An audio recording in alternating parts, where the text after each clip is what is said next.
السلام عليكم دفعة تالتة اعدادي، يا رب تكونوا بخير وكويسين. معاك مستر كريم تمام مدرس ماس. النهارده الفيديو بتاعنا فيه 100 سؤال جيومتري، من الاخر كده هيفهموا لك الجيومتري، سواء كان عندك فكرة عن المنهج على الله كنافة مش دريان لسه اول مرة تعرف ان في جيومتري، فالفيديو ده ان شاء الله يدخلك الامتحان وانت راضي عن نفسك، وتخرج وانت كمان مبسوط ومقفل وتطمنا في الكومنتات.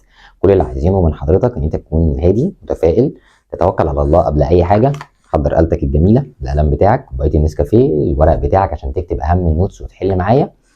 لو عايز تاخد الشيت اللي فيه الأسئلة ده هتلاقيه في القناة بتاعتنا بتاعة التليجرام، هتلاقيها موجودة تحت في الكومنتات. وفي فيديوهات تانية احنا نزلناها الفترة اللي فاتت جامدة قوي، سواء مراجعة شاملة على الألجبرا، مراجعة شاملة فيها أشهر المسائل الجيومتري، في فيديو 100 سؤال ألجبرا، النهارده 100 سؤال جيومتري، وفاضل لك كمان فيديو صغير كده مفاجأة حلوة، علشان إن شاء الله بعد ما تخلص الخمس فيديوهات دول اوعدك حتى لو باقي قبل الامتحان يوم يومين كام ساعه، طالما في وقت يا باشا دوس وموت نفسك وربنا هيكرمك ان شاء الله، وتقفل ماس زي ما ربنا كرمنا في الدفعات اللي فاتت كلها وطلعوا من اوائل الجمهوريه. طمنونا تحت في الكومنتات يا كينج، فهمت قد ايه وعملت ايه كمان في الامتحان. يلا بينا نبتدي ال 100 سؤال جيومتري، يلا يا وحش.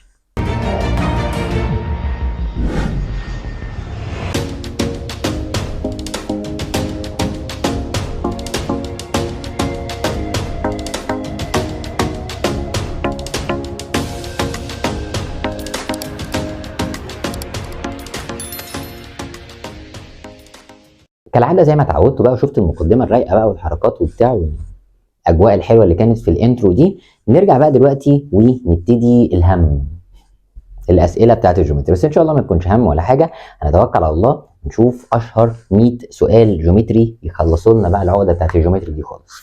يلا بينا كينج، يلا بينا. اول حاجه عند حضرتك بيقول لك ستريت لاين الاسلوب بتاعه بي ام 1 ب 2. طب هما انترسكت يعني بيخبطوا في بعض، ممكن يكونوا بريبنديكولار انترسكت، المهم هما بيخبطوا في بعض. فده معناه ان الام 2 ده ما ينفعش يكون بكام؟ ما ينفعش يكون ب 2 برضه. ليه يا كينج؟ عشان لو الاسلوب الاول قد الاسلوب الثاني، ففي الحاله دي بنقول على الخطين مالهم بارلل، وبارلل دول يعني عمرهم ما بيتقابلوا. هنا هو قال لك ان الخطين دول بيتقابلوا، يبقى معنى كده ان هم عمر الاسلوب الثاني ما هيكون ب 2. ده سؤال حلو، تعال نشوف ده.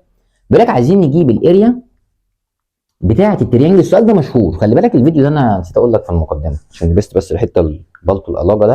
الناس اللي بتتفرج علينا في الفيديوهات عارفه ان انا بحب اهزر وبتاع، ما بحبش الجو يبقى كئيب، ها ما تفتكرش ان انا مجنون ولا حاجه. الاسئله اللي موجوده هنا هتلاقي في اسئله مشهوره فاقول لك عليها، اسئله بتاعت كتاب المدرسه هقول لك عليها برضو، اسئله اول مره تشوفها خالص لو انا كنت من الطلبه بتاعتنا مع مدرس تاني. فدي حاجه حلوه مش حاجه وحشه، بدل ما تتفاجئ بيها في الامتحان. خليك كده ايه، ظبط دنيتك معاك القلم بتاعك عشان تسجل اهم الحاجات في الشيت، ويا رب تكون نزلت الشيت ده اصلا وبتطبعه عشان تبتدي تحل معايا. الاريا اوف تريانجل اللي متحدد باوندد، يعني متحدد بالاكس بزيرو والواي بزيرو. طب ما هو مديك المفتاح يا اسطى، مديك الشفره، وده سؤال مشهور. تعال نحط الاكس بزيرو، فهتبقى 3 0 ماينس 4 واي ايكوال 12. اولا ان هو 3 تايمز 0 اختفت، طب يبقى نيجاتيف 4 واي ايكوال 12. كلام جميل. طب انا لو عايز اجيب الواي بس هخلص من النيجاتيف 4 تروح بديفايدد، يبقى الواي ايكوال 12 ديفايدد نيجاتيف 4 هتطلع بنيجاتيف 3. ماشي، مش فاهم حاجه يا مستر بس ماشي تمام. طب الناحيه الثانيه لو احنا بعد ما حطينا الاكس بزيرو تعالى نحط الواي هي اللي بزيرو، طب لما احط الواي بزيرو اختفت، هتبقى 3 اكس ايكوال 12. يبقى الاكس بس يا كينج 12 ديفايدد 3 الكلام على 4. مش فاهم حاجه خالص يا مستر. بص يا كينج، هو بيقول لحضرتك ان انت عندك تريانجل وعايزك تجيب الاريا بتاعته. تعالى افهمها لك ببساطه عشان تاخد اجدايه، انا عارف وتلاقي في ناس اصلا بتتفرج على الفيديو ده قبل الامتحان بكام ساعه، فانت سنتك فله. الاريا بتاعت التريانجل يا كينج هي هاف تايمز بيز تايمز هايت. انت مشكلتك كلها ان انت تعرف البيز والهايت بكام. انت جبتهم يا اسطى، انت جبتهم من الاخر كده ازاي؟ ما هو في واحد منهم كان بفور، التاني ما ينفعش اقول عليه بنيجاتيف 3 عشان ما فيش ديستانس بنيجاتيف، فالتاني هيكون بكام على طول؟ ب 3. فهاف تايمز 4 تايمز 3 هتلاقي الانسر بتاعك الصح هو ب 6 سكوير يونت. يبقى تاني انت كنت عايز تجيب البيز وعايز تجيب الهايت، فهنعمل مره الاكس بزيرو ومره الواي بزيرو، والرقمين اللي هيطلعوا هم دول البيز والهايت، بس ما ينفعش يكون في اي ديستانس بالنيجاتيف. طب السؤال بما يرضي الله سكه ودغري، مش انت حطيت الاكس بزيرو والواي طلع بنيجاتيف 3، يعني البوينت الاولى 0 ونيجاتيف 3. اللي عايز يفهم ماس بقى بريفكتو، انا بعرف اعمل، عارف كان في اغنيه زمان بتاعت ويجز بتعرف تعمل الاثنين، فاحنا بنعرف نتعامل مع الناس الكنافه والناس اللي بتفهم. 0 اوفر نيجاتيف 3 اهو تحت هنا اهو، 0 وانزل لحد النيجاتيف 3، ادي 0 ونيجاتيف 3. طب الثانيه عند حضرتك لما حطينا الواي بزيرو الاكس طلعت ب 4، يعني 4 و0 يبقى 4 و0 هنا اهو، دي 4 و0. فهو بيقول لك عايزين نجيب التريانجل ده الاريا بتاعته. طب وانا نزلت الحته دي قد ايه؟ 3 يونيتات بس تحت. طب ومشيت الحته دي قد ايه؟ 4 يونيتس ناحيه اليمين. فبقى البيز ب 4 والهايت ب 3، او العكس البيز ب 3 والهايت ب 4. المهم في الحالتين انا كتبتهم، جبت اجابتي فل الفل يا كينج. اللي بعده نخش على اللي بعده هنا، وبيقول لك يا كينج اي بي سي دي سكوير. ماشي على هادي خالص يا رجاله، اي بي سي دي حلو، ده سكوير يا كينج، كلام جميل. بيقول لك ان الاي ب 1 و0 قشطه، والبي ب 5 ونيجاتيف 3 زي الفل. طب عايزين نجيب البريمتر بتاع السكوير. يا دين النبي، هو يعني ايه بريمتر اوف سكوير؟ يعني نجيب السايدز كلها بلس. طب ما انا ما اعرفش السايد بكام. حبيبي انت عندك منهج الجيومتري كله على بعضه يعتبر 5 حاجات، 5 قوانين: قانون الديستانس، قانون الميد بوينت، قوانين السلوب، قانون الايكويجن، وفي الاول خالص الساين والكوساين والتاني اللي هم التريجونومتري فانكشن. فانت عايز تجيب الحته دي يا فنان اللي هي تسمى ديستانس. طب ايه قانون الديستانس؟ روت عملاق. لو انت فاكر كنا بنقول ايه؟ قول بقى معايا كده، شغل الشغل. x2 minus x1 باور 2 بلس y2 minus y1 باور 2. ادي الروت العملاق تاني. وهنشتغل 5 minus 1، كلام جميل، باور 2 بلس نيجاتيف 3 minus 0، نيجاتيف 3 minus 0 باور 2. هتطلع الاجابه ب 5. يبقى انت قدرت تجيب ان الديستانس دي بكام؟ ب 5. بس هو عايز البريمتر، ف 5 تايمز 4 ب 20. حلو ده. طب اللي بعده بيقول لك السي هي ميد بوينت للاي بي. اوكي ادي الاي مديها لنا ب 2 و 3، حلو. والسي هي الميد بوينت، والسي مديها لنا ب 2 نيجاتيف 1. عايزين نجيب البي بكام؟ نحط البي دي باكس وواي.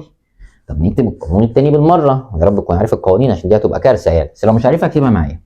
قانون الميد بوينت، قانون الميد بوينت عباره عن اوردر بير كده، وهنعمل x1 بلس x2 اوفر 2 y1 بلس y2 اوفر 2. كلام زي الفل. الميد بوينت نفسه يا كينج، الميد بوينت نفسه ب 2 ونيجاتيف 1، ب 2 ونيجاتيف 1 ايكوال. تعالى نعوض. هنيجي هنا وناخد 2 مع الاكس، يعني x بلس 2 او 2 بلس x اوفر 2.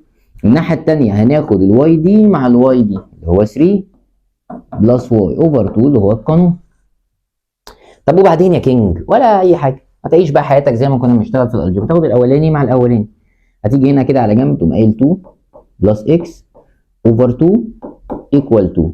اخلص من الديفايدد 2 تروح بتايمز، يبقى 2 بلس اكس ايكوال 4. طب الاكس بس 4 وودي البلس 2 تروح بماينس، يبقى الاكس ايكوال 2. يبقى انت اخيرا قدرت تجيب ان الاكس هنا ب 2. طب يبقى بسم الله الرحمن الرحيم دي غلط عشان هنا الاكس ب 1، ودي غلط عشان الاكس ب 5 او بنيجاتيف 5. ماشي جبت الاكس ب 2. طب عايز اجيب الواي، هنعمل نفس الحدوته بالظبط. تعالى ناخد دول كده كده كده كده نوديهم في الحته دي اهو. هناخد 3 بلس واي، 3 بلس واي اوفر 2. كل ده ايكوال كام يا كينج؟ نيجاتيف 1. هو التاني هنا قد التاني هنا، ودي الديفايدد 2 تروح بتايمز 2. 3 بلس واي ايكوال نيجاتيف 2. هنخلص من البلس 3 تروح بماينس، يبقى الواي ايكوال نيجاتيف 2 ماينس 3 بنيجاتيف 5. الحمد لله على السلامه يا عمده، جبت الاختيار الصح والدنيا بيرفكتو. حلو مش وحش. ماشي ايه اللي بعده؟ بيقول لك عايزين نجيب الديستانس بتوين. حد عارف 0 و0 ايه؟ ما هو انت لازم تستحملني يا اسطى، ما انا مش جاي اضايقك، ما دي مراجعه هنعمل ايه طيب؟ الزيرو زيرو يعني لازم اي كلمه نقولها لازم تسجلها. 0 0 دي اللي هي بيتقال عليها اوريجن بوينت، عشان لو جه قال لك في الامتحان الاوريجن بوينت اللي هي الزيرو زيرو. طب عايز اجيب الديستانس. لما تشغل الشغل، ما احنا لسه كاتبين قانون الديستانس، هنعمل للاكسات ماينس 3 ماينس 0 باور 2 بلس نيجاتيف 4 ماينس 0 باور 2. قالتك الشقيه هتطلع ب 5. سؤال سهل خالص، كنافه يعني. ده اعمل جنبه 500 ستار، ده من الحاجات المشهوره المهمه قوي قوي قوي قوي، مهم جدا. ما تقعدش تزود في النجوم، ها، عشان انت بتقعد نص ساعه بتقعد تعمل لي ترسم ونجمه تجيب نجمه، تقعد ترسم لي بقى حاجات انا مش فاهمها بالذات البنات. ف... وفي الاخر الرسمه بتطلع حاجات كنافه، وتلاقي الورقه كلها رسمه اصلا وانت ما كتبتش السؤال. فهي خلاص هي من جنبها شرطه كده ان هي مهمه وخلاص، ما تتسحلش بقى في الحاجات دي. بيقول لك ذا ايكويشن، من الحاجات المشهوره دي، ذا ايكويشن اوف ستريت لاين ايكويجن، هم في الاخر بيرسموا صاحبهم، يعني ليه رسموا صاحبه اللي هو اصلا سواق توك توك اساسا، يا ريته حتى ينفع يترسم، هو وشه متداش من الخلقه، بس ما علينا. ذا ايكويجن اوف ستريت لاين اللي بيعدي على البوينت 3 و5 وبارلل للاكس اكسس، ماشي ادي اكس وادي واي. احنا عايزين نجيب الايكويجن، يبقى لازم يبقى فيها حرف بارلل للاكس اكسس، يبقى هقول العكس على طول، الواي ايكوال 5. سلام عليكم وعليكم السلام. هنقف هنا ثانيه واشطب بقى، اشطب انت بقى الرسمه بتاعت ايه صاحبك ده سواق التوك توك ده اساسا، وعشان هنكتب حاجات تانية جنبها. طب لو قال لي عايز الايكويجن بتاعت البوينت دي اللي بارلل للواي اكسس، عادي هقول الاكس ايكوال 3. فخلي بالك من دي عشان دي من الحاجات اللي بنقول عليها ريمارك او سكيلز مهمه جدا جدا جدا. اوكي، خش على اللي بعده. بيقول لك هنا اهو في اللي بعده الاي بي ده دايمتر للسيركل ام، ومدينا الاي ومدينا البي. طب ما الحوار جميل قوي، اكيد عايز السنتر، يعني عايز الكوردينيت اوف ام، عايز الميد بوينت، مدينا الاي ومدينا البي. ما احنا لسه قايلين ان قانون الميد بوينت، بس المره دي هو مديك البدايه ومديك النهايه. فحاضر هنعمل نيجاتيف 2، هنعمل الاكسات انا كتبتها فوق بقى خلاص، المفروض انت تكون سجلتها، اوفر 2 و3 بلس نيجاتيف 5 اوفر 2. قالتك الجميله تطلع ب 2، قالتك الجميله نيجاتيف 1. موجوده الاختيار، موجود الاختيار، عسل العسل 100 100. خش على اللي بعده يا كينج. ستريت لاين عايزين نجيب السلوب، بس في كلمه منوره، في كلمه منوره، كلمه بريبنديكولار. طب هنجيب السلوب هنا عن طريق انهي قانون؟ لو حد فاكر نيجاتيف a اوفر b، يعني نيجاتيف 3 اوفر 4. بس احنا مش عايزين الاسلوب العادي، احنا عايزينه بريبنديكولار، فهنشقلب ونغير العلامه، فالانسر بتاعك هيبقى 4 اوفر 3 توب التوب. واحده كمان دي الثانيه بتاعتنا مهمه جدا جدا جدا، نجمتين صغيرين من غير ما ترسم ولا ترسمي حاجات كتيره، انت فاهم وانا فاهم. فالكلام اللي موجود ده هنا اهو مهم قوي، مشهور ولازم يجي في الامتحان ان شاء الله. هنا مش عايز الايكويجن، هنا عايز الديستانس. حط خط على دي، وصل السؤال ده بالسؤال اللي فوق اللي هو مش عارف كان نمبر 6 ولا كام ولا 7، مش فاكر، 6 تقريبا. طيب ذا ديستانس ما بين البوينت دي والاكس اكسس، ادي اكس وادي واي. اكس اكسس ابص على الواي، بس هنا عايز ديستانس لازم تكون بوزيتيف، وعايز اكس اكسس هبص على الواي، بس تختار مين على طول؟ 4 بالبوزيتيف مش بالنيجاتيف. طب لو ايكويجن هختار الحرف بالرقم، حتى لو رقم نيجاتيف بكتبه عادي خالص، اما الديستانس بقلبها. طب لو قال لي عايز الديستانس ما بين البوينت دي والواي اكسس، هاخد الاكس بس اكتب كام على طول؟ 3، هي بوزيتيف كده. طيب اللي بعده ستريت لاين هوز سلوب، السلوب بتاعها ايكوال الاديتيف ايدنتيتي. يا دين النبي، ايه الاديتيف ايدنتيتي؟ دي حاجه تراكميه من اولى وثانيه اعدادي، وانت زي ما على طول بقول لك انت اصلا مش عارف انت في سنه كام ولا عارفني انا شخصيا، فما علينا. يعني الاديتيف ايدنتيتي عند حضرتك عشان تكون عارف هو الزيرو. طبعا دي لو ما تعرفهاش مش هتعرف تحل السؤال. طيب يبقى السلوب بزيرو. بارلل ستريت لاين هوز ايكويشن، عايزين نعرف انهي واحد من دول السلوب بتاعه بزيرو. طيب هو القانون كان بيتكلم في ايه اصلا؟ واي ايكوال ام اكس بلس سي، صح؟ ما انت عندك السلوب بزيرو، يعني لازم الحدوته كلها تبقى مالها يا كينج؟ لازم يبقى واي ايكوال رقم، واي ايكوال رقم، فهي الوحيده اللي عندنا. ما هو كونستانت ده اللي هو رقم، فانت مجرد بس عرفت ان السلوب بزيرو فخلاص اختفى، يبقى الانسر بتاعك بكام على طول؟ واي ايكوال 1، عشان الايكويشن نفسها واي ايكوال ام اكس بلس سي، الام اللي هو السلوب بزيرو فطار، يبقى واي ايكوال 2 ايكوال 3 ايكوال 1، هي دي الوحيده اللي موجوده في الاختيارات. سؤال حلو، لو ما كنتش تعرفه علم عليه. ماشي، اللي بعده بيقول لك الاي والبي الاكس اكسس بايسكت، بتقسم، بايسكت يعني بتقسم، يبقى دي بتكافئ الميد بوينت. دي كلمه حلوه رايقه للناس اللي عايزه تكسر الدنيا في الجيومتري، يبقى دي معلومه حلوه. بايسكت يعني بتقسم، يعني تعتبر ميد بوينت. فعايزين نعرف الواي بكام. هي الفكره كلها ان انا لما جيت من شويه قلت لك يا باشا الجيومتري 5 حاجات: ديستانس، ميد بوينت، سلوب، ايكويشن، والساين والكوساين والتاني اللي في الاول دول حاسسهم عبط، يعني اسئلتهم سهله كمان لما نيجي نحل عليهم. طب ده مين؟ بايسكت يعني ميد بوينت بس، هي دي الكلمه الجديده او المختلفه. طب عايزين نحل، هنمسك قانون الميد بوينت. هو بيقول لك ان هي بايسكت الاكس اكسس، يبقى الواي بكام؟ الواي بزيرو على طول. ماشي. طب قانون الميد بوينت كان عباره عن ايه؟ عباره عن الاكسات هتعملهم بلس 4 بلس نيجاتيف 2 اوفر 2، والواي هتعملهم بلس 2 بلس واي اوفر 2. طب ما انت عندك التاني هنا قد التاني هنا، نفس اللي انا كنت بحله من شويه، يبقى 2 بلس واي اوفر 2 ايكوال 0. هتخلص من الديفايد 2 يا كينج تروح بتايمز، يبقى 2 بلس واي ايكوال 0. يبقى الواي بس ال 2 تروح بماينس، تبقى الواي بنيجاتيف 2، ويبقى الانسر على كده خلص بنيجاتيف 2. اوكي اللي بعده بريبنديكولار، الاسلوب الاولاني بنيجاتيف 1 اوفر 4، والاسلوب الثاني طبعا هنا هو طالما بريبنديكولار يبقى هشقلب، فهتبقى 4 اوفر 1 اللي هي بكام؟ ب 4. هتطلع تجري تختار 4 وتاخد احلى زيرو، بس ده مش زيرو عادي، ده زيرو شيك زيك كده، انت بتلبس اوتفيتات حلوه شيك تاخد زيرو شيك. ليه يا عم؟ ما تخلينا نفرح يا مستر، ده انت عدو الفرحه يا عم، عدو الفرحه، انا عايزك تفرح. بقول لك اكتب لي في الكومنتات يا اسطى ونهزر ونضحك، بحب الهزار والله، بس هو البلطو اللي انا لابسه ده محسسني ان انا فاهم ابو غفور البرعي في نفسي كده، بس ماشي ما علينا. ليه فور غلط؟ عشان انت ما كملتش لغايه الاخر، انت اهوج. ايه يا عم اللي انا بقوله ده؟ انا حاسس ان انا ابو غفور البرعي بجد. بص يا كينج انت ايه الكلام اللي انا بقوله ده؟ انت متسرع يا اسطى، هات كنافه يا اسطى، حلو كده. اما بتشالي بتغير العلامه صح هي فور، بس هو قال لك ان الاسلوب الثاني ب 4 كي، يبقى ال 4 كي دي، ال 4 كي دي هي اللي في 4، مش عايز الاسلوب الثاني. قال لك الاسلوب الثاني ب 4 كي، وانت عرفت ان الاسلوب الثاني ب 4، برافو عليك. يبقى الكي بس يا كينج 4 اوفر 4 اللي هي بكام؟ ب 1، يبقى اللي تشوز الصح 1 مش ده.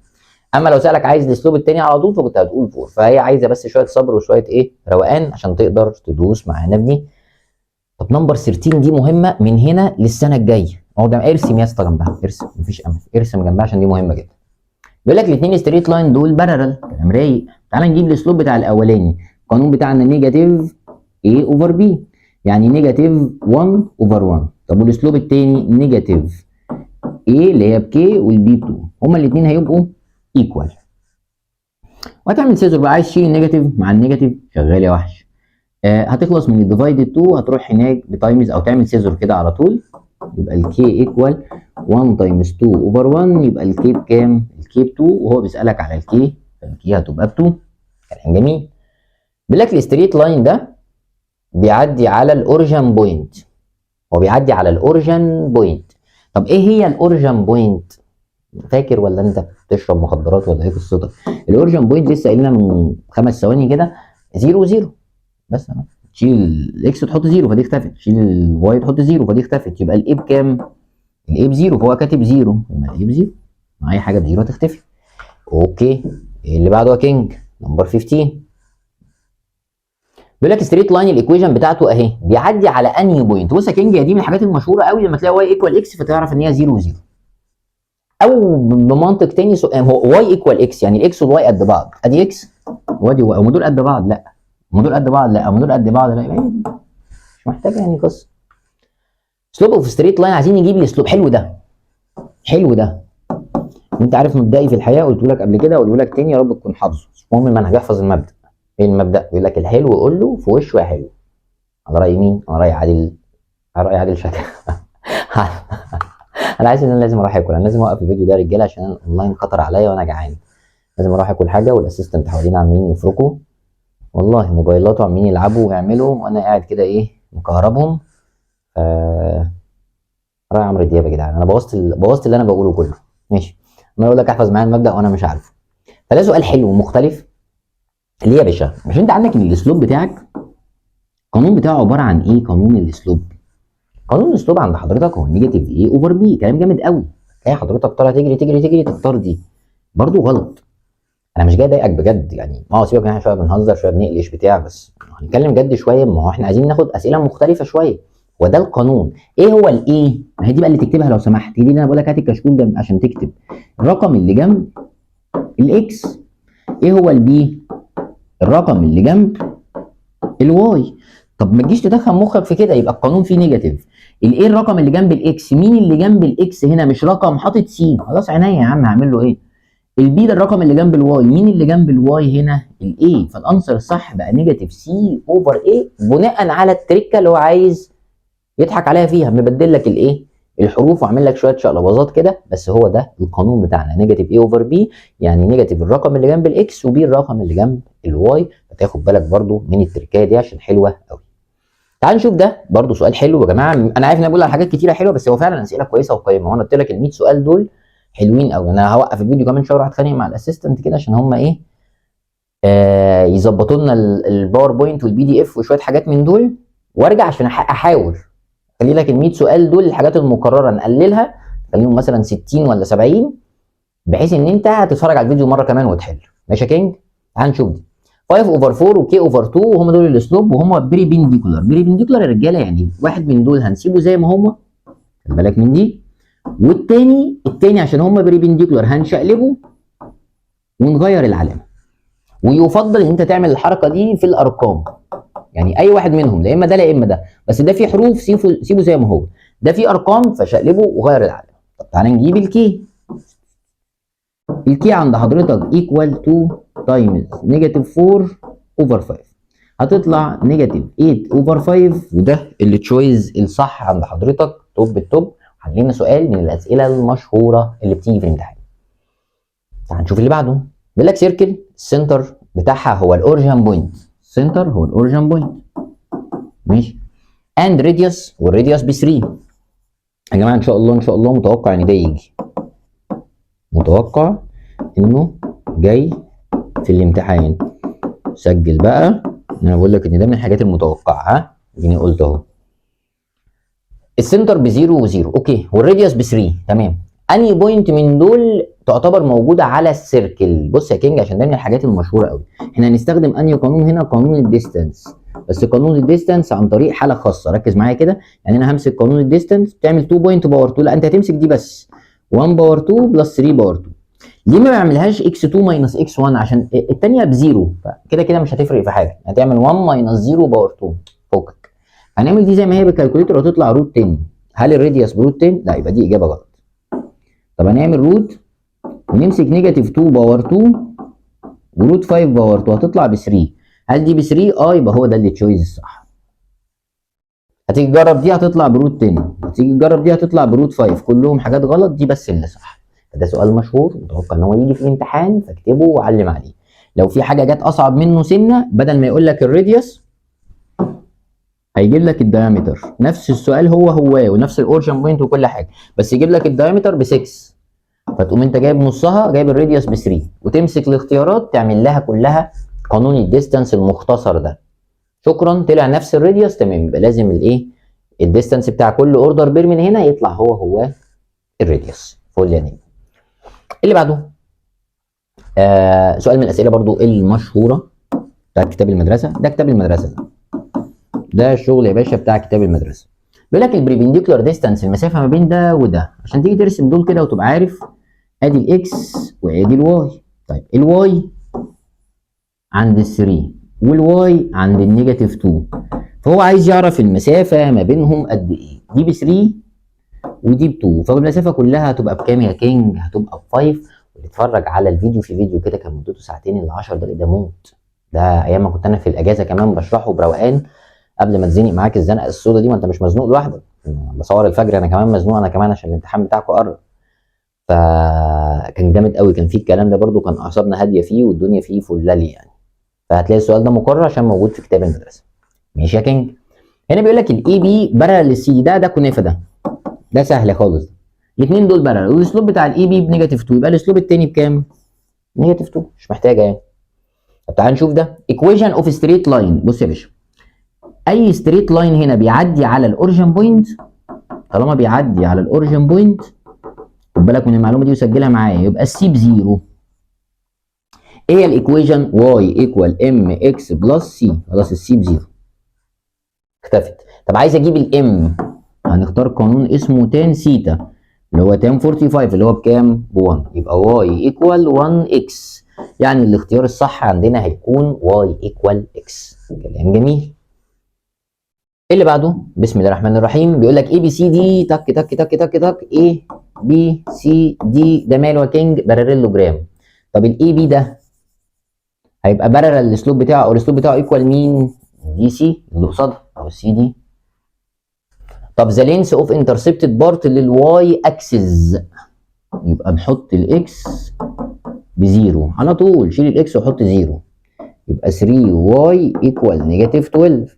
طب الواي بس اخلص من ال 3 تروح بديفايدد، يبقى 12 او نيجاتيف 12 ديفايدد 3 هتطلع بنيجاتيف 4. اوعى تختار نيجاتيف 4 عشان في كلمه هنا منوره، كلمه لينس. يعني ايه لينس يا مستر؟ انا مش فاهم حاجه. لينس يعني ديستانس، يعني انا هعمل لك حته سسبنس عشان تقول مش فاهم حاجه. والديستانس لازم يبقى ماله بوزيتيف، فما تختارش نيجاتيف 4، فهتختار كام؟ 4.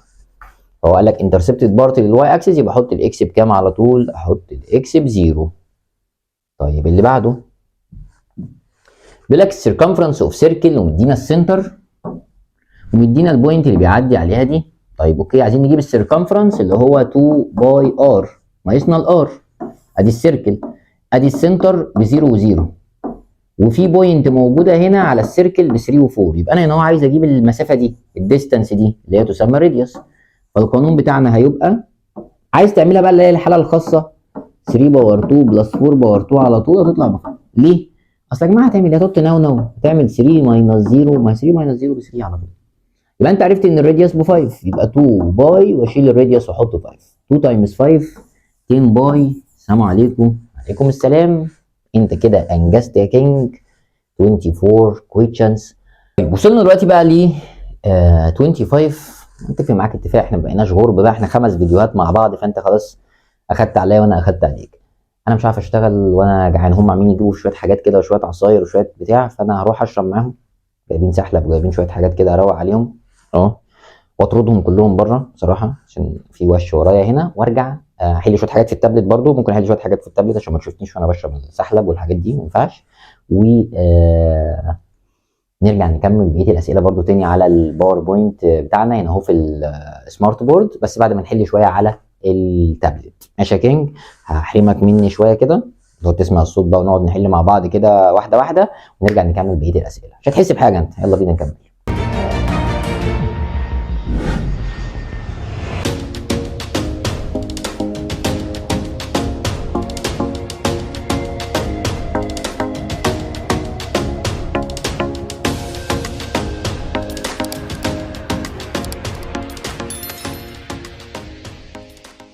رجعنا لكم تاني، بس بقى ايه، قاعدين على المكتب وماسكين التابلت الجميل، وواحده كده ايه، سحلب فواكه ومكسرات مروقين على حالنا في الاجواء الشتويه البشعه اللي احنا فيها دي.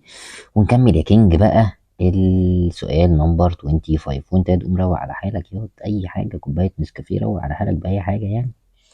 بسم الله. بيقول لك السلوب اوف ستريت لاين ميك انجل نقط مع الاكس اكسس. طب السلوب اصلا القانون بتاعه هو تان سيتا، ده القانون بتاعنا، فخلاص فالانسر عند حضرتك هيكون لتر سي. اللي بعده بيقول لك عايزين نجيب، او الاي بي ده هو الدايمتر لسيركل، مدينا الاي ومدينا البي، كلام جميل. عايزين نجيب السنتر، هو ده كده بشكل غير مباشر. لو ده كده الاي بي، انت راجل مزاجنجي رايق، عايزين نجيب يا كينج السنتر. يعني هو بيقول لك عايزين نجيب الميد بوينت بس بشكل ايه، مش صريح، بيلمح. عارف انت لما تروح تلمح لحد كده على ده مش اللي بالك فيه، مش هتروح تلمح اللي بالك فيه يعني، تلمح لحد على اي موضوع كده يا كينج. فاحنا عايزين نجيب هنا الميد بوينت.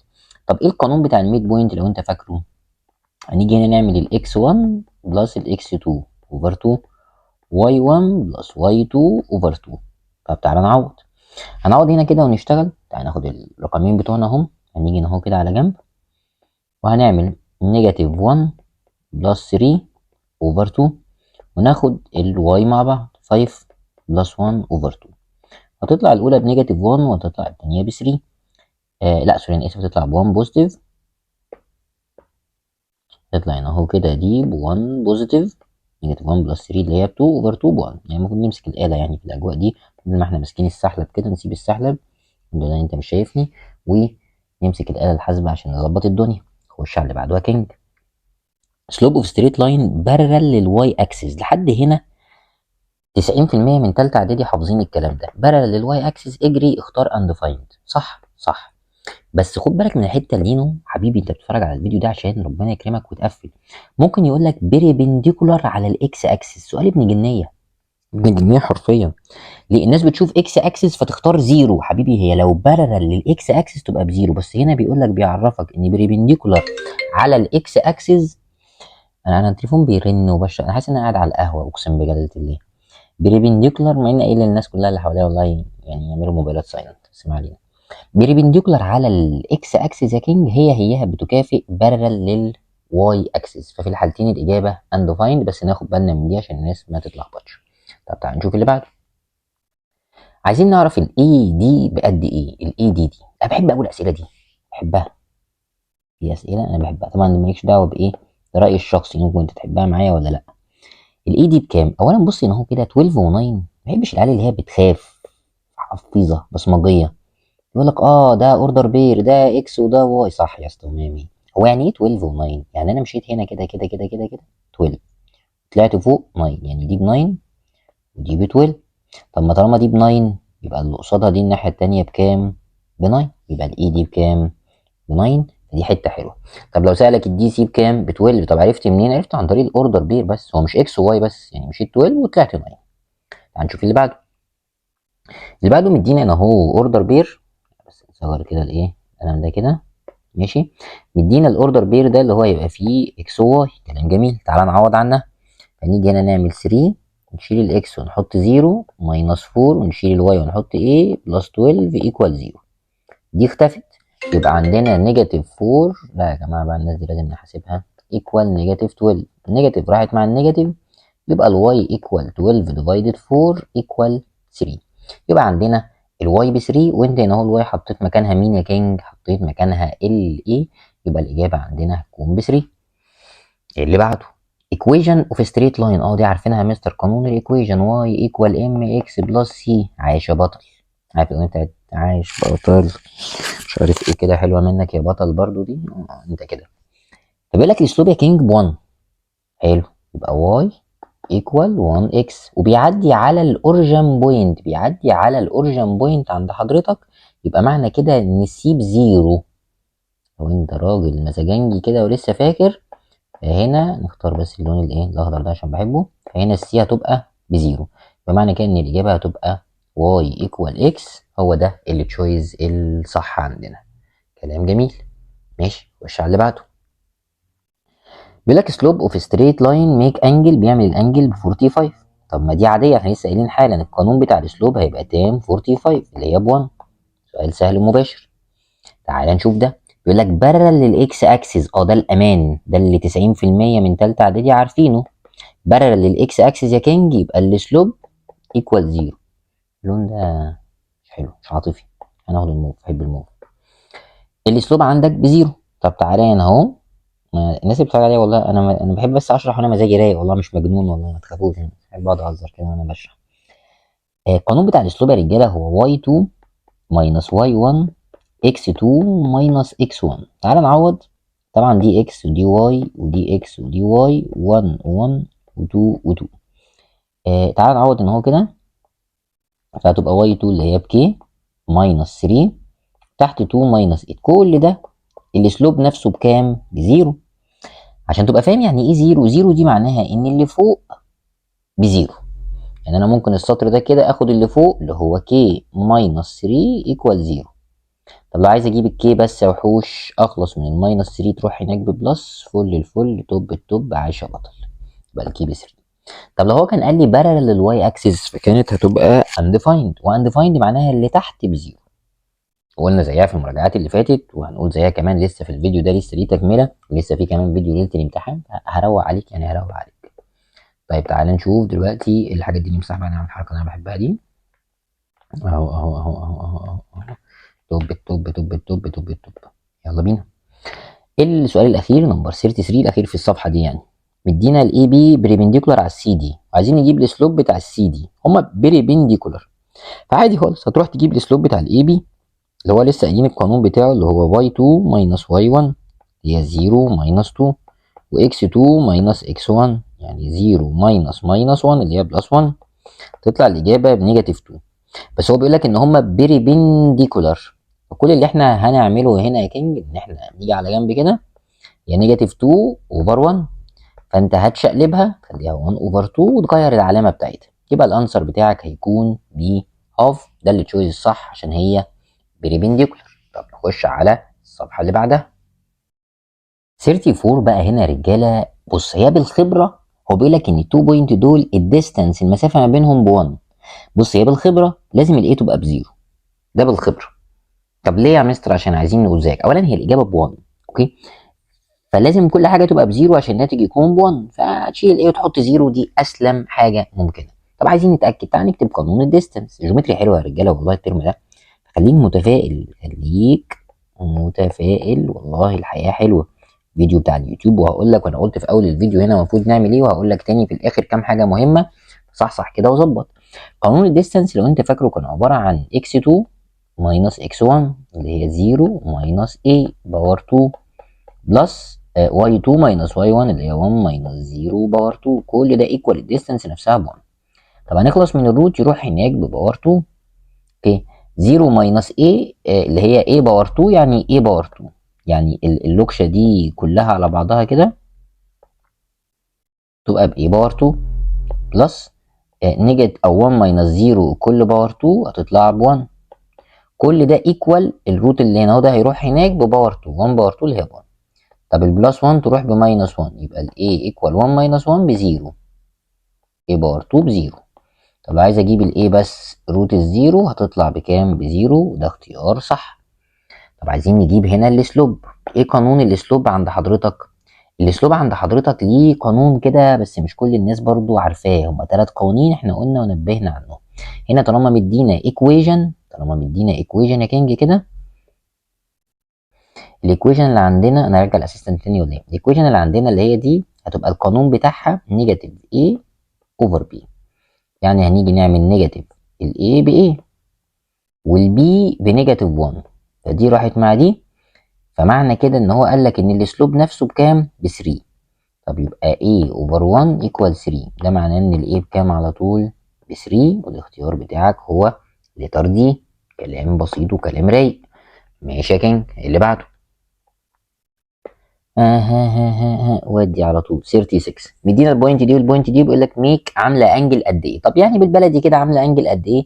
يعني عايزنا نجيب الاسلوب بس مكسوف يقول. حاضر يا اسطى. إيه القانون المناسب؟ y2 ماينس y1 عيني و4 ماينس 1، وتحت x2 ماينس x1 يعني 4 ماينس 1 تطلع ب 1. طب ما الاسلوب ده اللي هو القانون بتاعه تان سيتا، عايز اجيب الانجل اخلص من التان تروح بشيفت تان، بس سيتا ايكوال شيفت تان لل1 هتطلع ب 45، ومن الاسئله المشهوره والمضمونه. طب بص الوحش ده، ولا وحش ولا حاجه والله. عايزين نجيب هنا اهو السلوب. عندك كذا اوبشن مضايقنا. اول اوبشن مضايقنا الهاف دي او التو اللي تحت دي، هتروح هناك هي ديفايدد تروح بتايمز. يبقى معاك، ركز معايا كده الله يبارك لك عشان السؤال ده حلو. 4 واي جت منين؟ 2 دي راحت هناك تايمز، خلاص هنا 1 دخل بقى 1 تايمز 3 اللي هي 3 ماينس 5 اكس. كلام جميل. طب عايز اجيب السلوب، حاضر اجيبه عن طريق الايكويشن بس هوديهم كلهم في ناحيه واحده. يبقى الماينس 5 اكس تروح هناك ب 5 اكس، ال 4 واي في مكانها، ال 3 البلس تروح بماينس، يبقى ماينس 3، كل ده ايكوال 0. طب ايه هو قانون الاسلوب المناسب؟ نيجاتيف a اوفر b، يعني نيجاتيف 5 اللي هي الاولانيه اللي هي جنب الاكس يعني، وهنا 4، نيجاتيف 5 اوفر 4 ده الاسلوب. بس خلي بالك، ابوس دماغك عشان ما نضيعش كل الوقت والمجهود ده وما تجيبش الفول مارك. طبعا هي كرم من عند ربنا وتوفيق، بس يعني اعمل اللي عليك. تاخد بالك وعايز الاسلوب العادي ولا البريبنديكولار، عشان لو جبت ده كده وعايز بريبنديكولار فهتشقلب وتغير العلامه. يا مستر انت بتصيح كتير ليه؟ يا عم انا عايزك تبقى كويس يا عم. بصيح كتير ايه ونيله سوداء؟ ما انا مدرس يا اسطى، المفروض هعمل لك ايه؟ طب مش هطلع نونو؟ انا بقول لك ركز عشان الحاجات دي مهمه. فبسم الله الرحمن الرحيم. ما انت سرحان وعمال ترسم وتكتب حاجات في الورقه اللي معاك دي، تليك راسم رسومات مرعبه دلوقتي اساسا. عايزين نجيب الاسلوب، فالاسلوب هنا هو نيجاتيف a اوفر b، يعني نيجاتيف 3 اوفر 4. حلو. تطلع تجري زي اي مزارع حاطط الفاس على ظهره وطالع يجري في الغيط.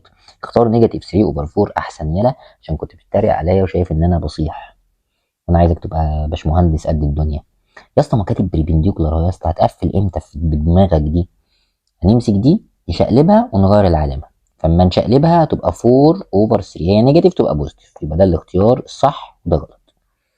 ليه بنشقلب؟ عشان كاتب بريبند. ليه ما شقلبناش هنا؟ عشان مش كاتب بريبند. طب لو كاتب بارلل هنسيبها زي ما هي. نخش على اللي بعده. نخش على اللي بعده.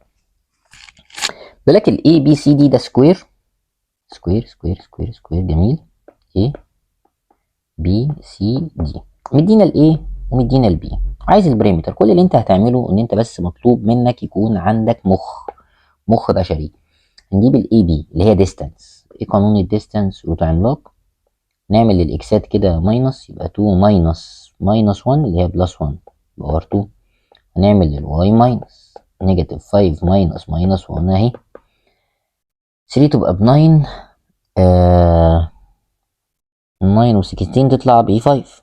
يبقى الديستانس الحته دي ب 5. طب ما هو سكوير يبقى اكيد دي 5 ودي 5 ودي 5. هو عايز البريمتر، هعملهم كلهم بلس فهتطلع بكام؟ ب 20.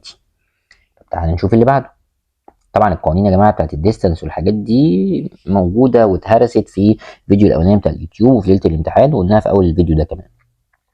سلوب اوف ستريت لاين ار ايكوال. يبقى التو ستريت لاين بارلل، خلاص تعمل سلوب ايكوال. اسئله كنافه دي اسمها الكنافه دي الكنافه دي. انت لو مش عارف تعرف تحل دي انت في الكنافه فعلا.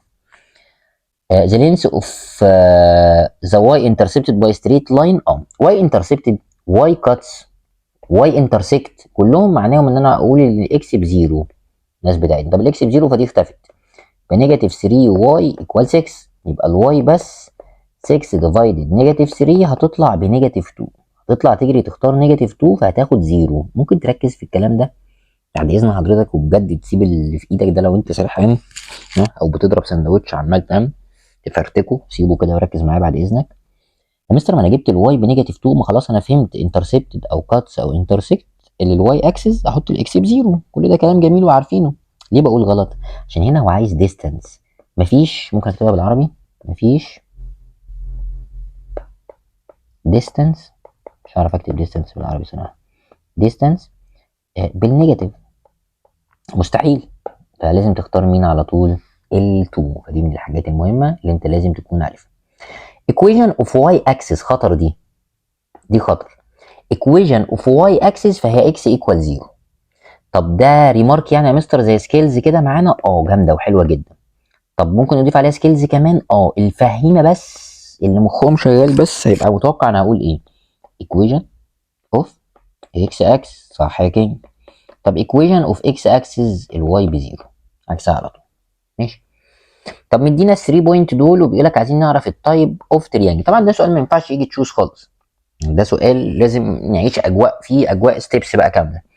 هنسمي البوينت دي الاولى مثلا A ودي B ودي C. كل اللي احنا هنعمله هنجيب الديستانس AB ونجيب الديستانس BC ونروح هناك كده نجيب الديستانس AC ونشوف ايه اللي هيحصل.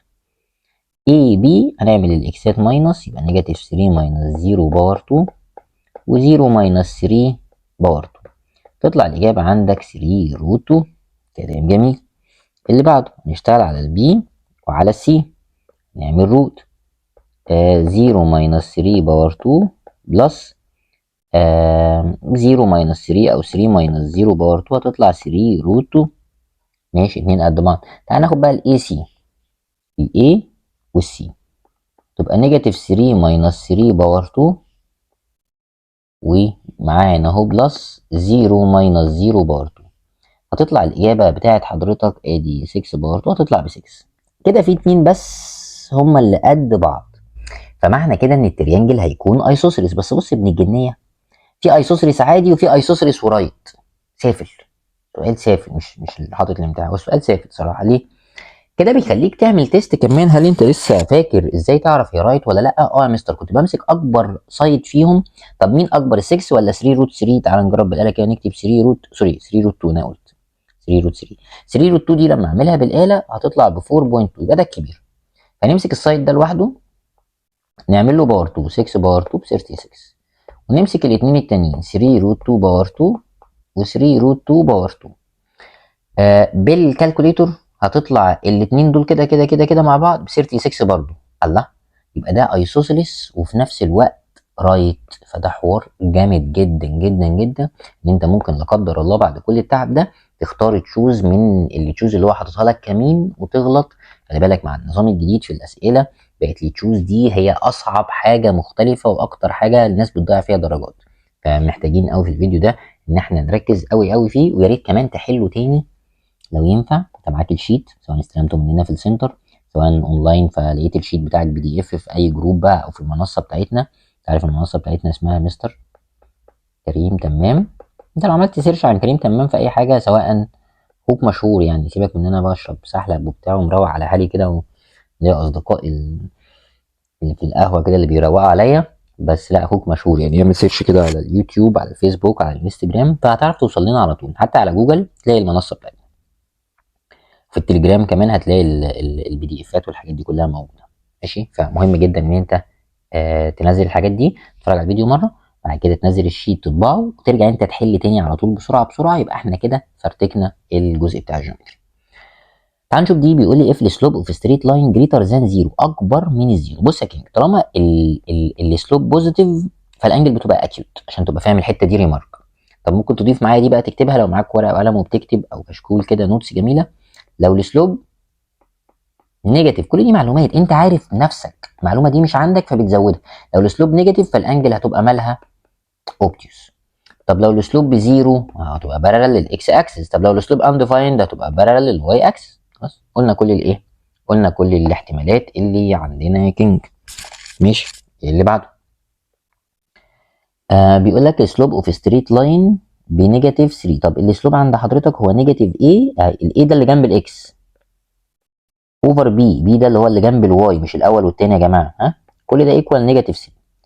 طبعا اوفر 1 ده ملوش لازمه، نشيل النيجاتيف مع النيجاتيف، فالايه هتبقى ب 3. كلام جميل. انا عندي الايه ب 3 بلس، عايزين نعرف البي هنا اكس وواي. لما تيجي نعوض بيها في الايكويشن دي، هنشيل الواي ونحط 4 بلس. انت عرفت ان الايه بكام؟ ب 3. طب ونشيل الاكس ونحط كام يا كينج؟ نحط 1 بلس بي ايكوال 0. دي كده 4 بلس 3 اللي هي 7 بلس بي ايكوال 0. طب البي بس بنيجاتيف 7، يبقى احنا عندنا البي بنيجاتيف 7. يبقى 3 ماينس 7 اللي هي بنيجاتيف 4. توب التوب، وحلينا السؤال الاكسترا. خلصنا السؤال بتاعنا على خير. 45 عدى يا كينج على خير. نخش على 46. بيقول لك طب ما خلاص حلو كده قوي قوي قوي، انا ايه خلصت السحلب بتاعي ودنيتي تمام التمام وروقت على نفسي. فده يلا بينا نرجع لك تاني، نعمل العوده بقى ونرجع تاني على الايه، على السمارت بورد، عشان انتوا وحشتونا. ونفرتك بقيه الاسئله اللي جايه، ونفرتك بقيه الجيومتري. وفرصه كده نودعكم عشان خلاص فاضل فيديو كمان اخير. طمنونا عليكم ان شاء الله وانتوا جايبين الفول مارك. ماشي، راجع لكم تاني بقى بسرعه، ظبط الدنيا كده وروق على حالي. يلا بينا نكمل من اول 46، نكمل تاني على السمارت بورد.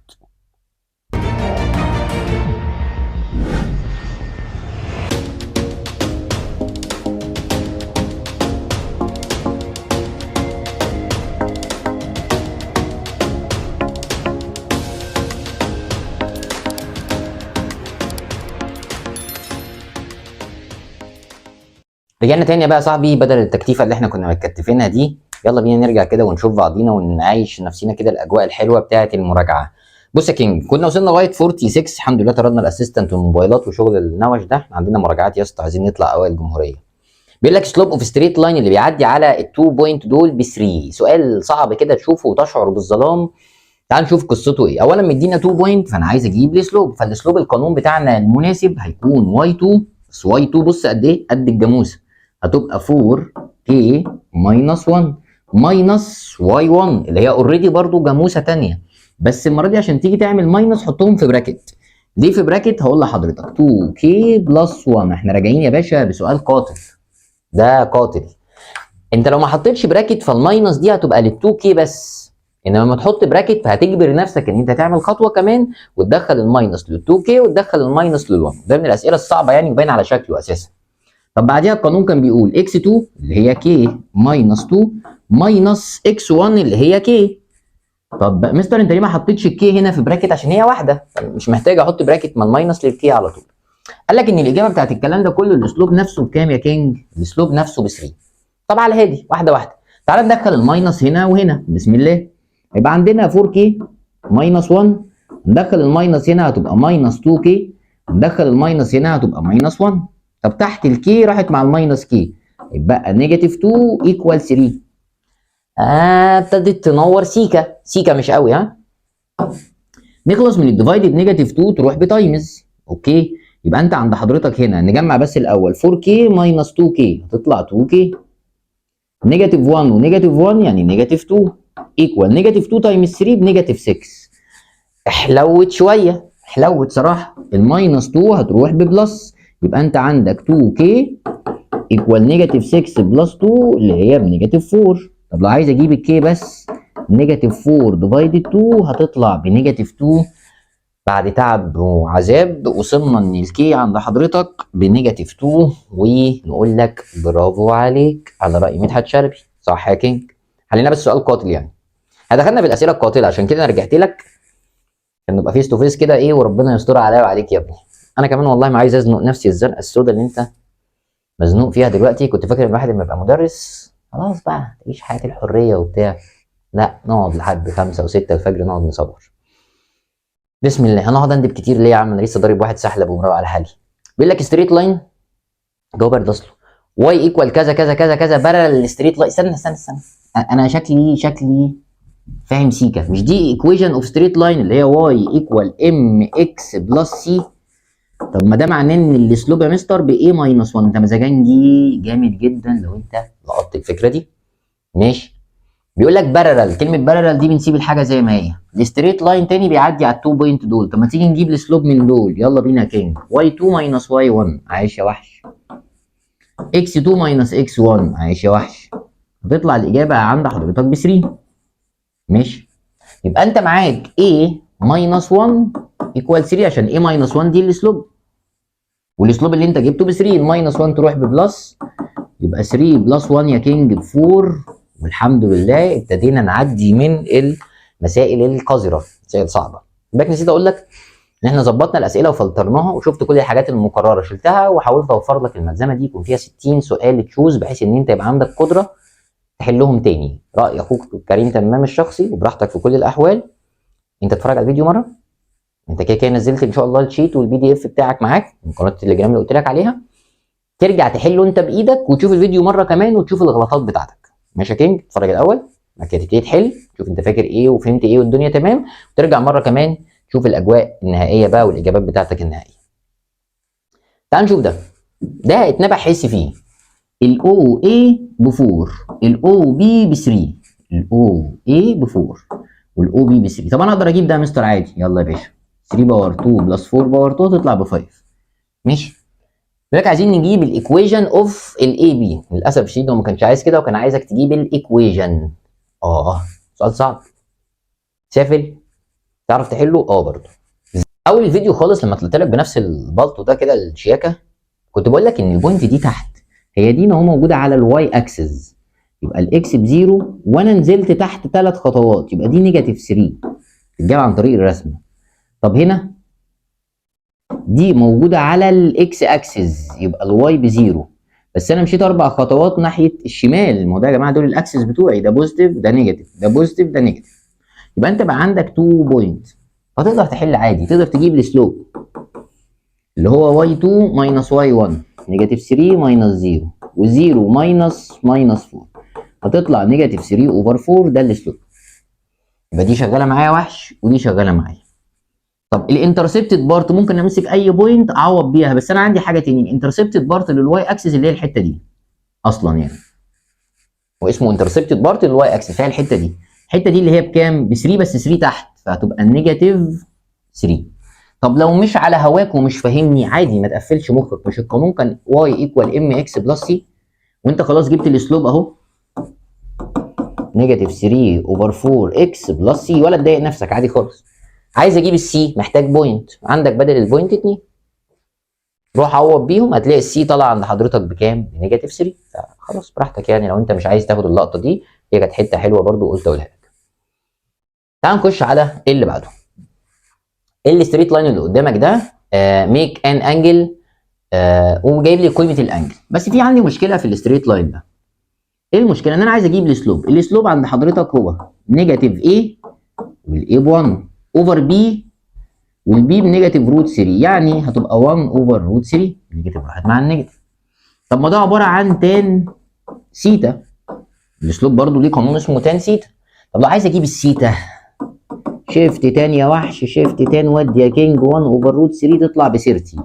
يبقى الانجل 2k بلس 20 ايكوال 30. ما هو بيقول لك ان الانجل دي هي دي اللي عملت الاسلوب ده، يبقى هي دي السيتا. طب لو عايز اجيب الكي لوحدها، ايكويشن عاديه بقى، البلس 20 تروح بماينس، يبقى الكي لوحدها دي طبعا هتبقى ب 10، يبقى 10 ديفايدد 2، يبقى الكي يا وحش بكام؟ ب 5. برضو اسئله عنيفه قوي، تك تك تك مفيش رحمه. طب تعال نبص على ده حلو، بس مش هقول لك مبدئي بقى، ولا اقول لك مبدئي، انت عارف مبدئي دلوقتي اقول له تاني حلو، واقول له في وشه حلو. على فكره ده مش هزار والله بجد، يعني الناس لو جواها سالك، حد لابس حلو اقول له انت حلو، حد حل حاجه حلوه اقول له انت حلو، عمل شغلانه حلوه اقول له انت حلو. هتلاقي ربنا برضو بيكرمك بناس بتشجعك، عشان انت في وقت كده بتبقى عايز حد يقول لك كلمه حلوه، حد يشجعك. بس هي الناس ما بقتش سالكه قوي يعني. بس ما علينا من جو الصعبانيات ده، بس حاول ايه، لو لقيت حاجه حلوه مع حد من صحابك قول له يا عم وفرحه. السؤال ده كمان حلو بقى اقول لك، بس ده مش هيفرحك يعني. بس انا هقول لك، لو لقيت ساين ايكوال كوساين، ساين ايكوال كوساين يا رجاله، يعني البلس بتاع دول سيتا بلس 2 سيتا، دي معلومه حلوه قوي ب 90. فدي حاجه كده ما بين السطور، واحده من الحاجات اللي موجوده في المنهج مش كتير يعرفوها. طب ما 1 بلس 2 اللي هي 3 سيتا ايكوال 90. طب ما السيتا بس 90 ديفايدد 3 هتطلع ب 30. هو عايز سيتا والسيتا ب 30، وده سؤال مختلف وسؤال حلو فكرته لطيفه. ساين اوفر كوساين، لو حد عارف ساين اوفر كوساين اللي هي تاني قانون حفظ يعني مفيهوش فيه ابداع. تعال نشوف دي. بيقول لك اي بي سي ايسوسيليس تريانجل، اوكي، تان a اوفر 2 ايكوال 1، فنودي التان تروح بشيفت 10، يبقى a اوفر 2 ايكوال شيفت 10 لل1 هتطلع ب 45. ما هي عملنا دي كده، شيفت 10 لل1 هتطلع ب 45. طب اخلص من الديفايدد 2 تروح بتايمز، يبقى الانجل A 45 تايمز 2 ب 90. حلو، جبت الاي ب 90. طب ما التريانجل ده ايسوسيلس، الانجل A ب 90، يبقى دي ب 45 ودي ب 45 عشان هو ايسوسيلس، صح كده؟ اللي هي كانت بي او سي، هو اتنين قد بعض، فواحده ب 90، فهعمل 180 ماينس ال 90 يا كينج، واللي يطلع اعمل له ديفايد 2. عايز تان بي، يبقى تان 45 اللي هي 1. تاني بكرر، انت معاك 5 فيديوهات على اليوتيوب يخلوك تفرتك الدنيا، تفرتك الدنيا يا صاحبي.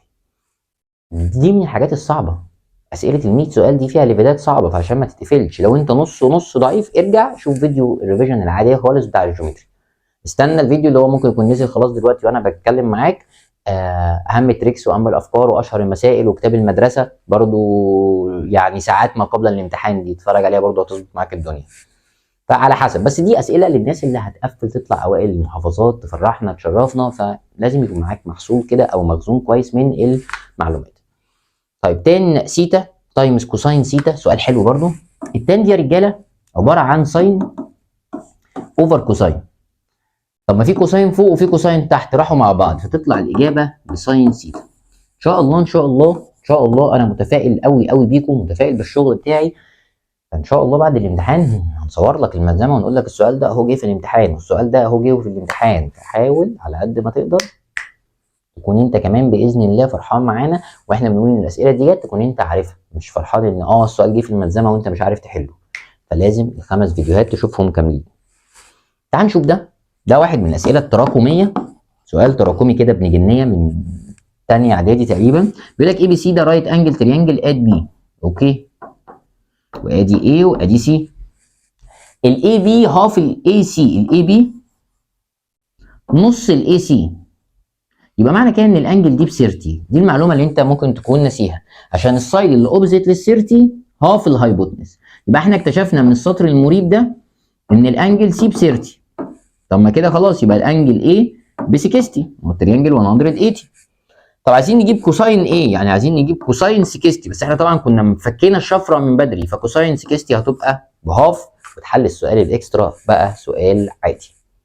السؤال اللي بعده تراكمي برضو عشان الناس اللي كانت بتسال على الحاجات التراكميه. بص يا باشا، اي تريانجل في الدنيا فيه ايكوال يبقى دي ب 90 ودول ب 90، هم مع بعض، دي ب 90 ودول ب 90 عشان نتفق اتفاق حلو. طب هو عايز تان بي اوفر 2، ما هو التريانجل كله فيه 3 انجل، دي لوحدها قد الاثنين التانيين، يبقى دي ب 90 وهم كلهم ب 90، يبقى تان 90 ديفايد 2، اللي هي تان 45 اللي هي بكام على طول؟ ب1 واتحلت الشفر. نيجي بقى للحاجات الكنافه بقى، ده العسل ده بقى، ده بنحلي بقى وبنختم بقى كده اعصاب هاديه بقى وسكينه. آلتك الجميله، فاكر آلتك اللي انت طلعتها في اول الفيديو؟ يلا بينا بقى. هتعمل 4 كوساين 30 تان 60، تعمل كل واحده، مش محتاجه كل واحده لوحدها بالاله يعني، بس اوكي. روت 3 اوفر 2 تان 60 روت 3، هتطلع الاجابه عند حضرتك ب 6. وخلصت على كده الحدوته، ما فيهاش صعوبات ولا فيها اي تعب اساسا. طب تعال نشوف دي، هنخلص من الكوساين يا نجم، هتروح بشيفت كوساين، يبقى 2 سيتا ايكوال شيفت كوساين للهاف، يعني 2 سيتا ايكوال 60، السيتا ايكوال 60 ديفايدد 2 هتبقى ب 30، وهو عايز الانجل ب 30. الاسئله دي بتخليني فاهم مأنتخ كده، بعد ما كنا بناخد حاجات كده سفاحين، دلوقتي داخلين على حاجات انتخه بقى وحاجات عبيطه خالص. خلاص وصلنا لاخر سؤالين، وقال لي الوداع وهقول له ايه خلاص. التان هتروح بشيفت تاني يا كينج، يبقى 3 اكس اوفر 2 ايكوال شيفت تان لل1 اللي هي ب 45، يبقى انت معاك 3 اكس اوفر 2 ايكوال 45. لما تخلص من الديفايد 2 تروح بتايمز، يبقى 3 اكس ايكوال 90. طب لو عايز اجيب الاكس بس، 90 ديفايدد 3 هتطلع الاكس بكام؟ ب 30 وفل الفل. طيب ايه اللي بعده؟ هنخلص من الكوساين، هتروح بشيفت كوساين، يبقى اكس اوفر 2 شيفت كوساين لروت 3 اوفر 2 هتطلع ب 30. نفسي استخدم الاله بتاعتي دي اللي انا مريحها ومنيمها دي، يعني هي الوحيده اللي نايمه في الاجواء الشتويه اللي انا فيها دي. اكس ايكوال 30 تايمز 2 هتطلع ب 60. طب احنا عايزين نجيب ساين اكس اللي هي ساين 60 روت 3 اوفر 2، وبكده نكون حلينا ال 60 سؤال كلهم او ال 59 سؤال بعد ما احنا لخصناهم. انا هروح انام دلوقتي، وقال لي الوداع وهقول له ايه، هو الوداع يتقال فيه ايه؟ سيبك على خير، يا رب يا رب يا رب ان شاء الله نكون ساعدناك بشكل محترم، يا رب تفرحنا باذن الله وتفرح كل عيلتك وكل حبايبك ان شاء الله، تقفل ماس، يا رب محدش يكون متضايق مننا في حاجه، وباذن الله مستنيينك تطمنا وتفرحنا وانت مقفل جيومتري، وتتفرج على الفيديوهات التانيه اللي موجوده على اليوتيوب عشان تعبت فيها والله، من اول الاجازه من الصيف، من ايام ما كنت بحضرها لحد ما انا مزنوق معاك نفس الزنقه السودا دي، واحنا في شهر يناير دلوقتي اهو. طولت عليك، اشوفك على خير وانت مكسر الدنيا.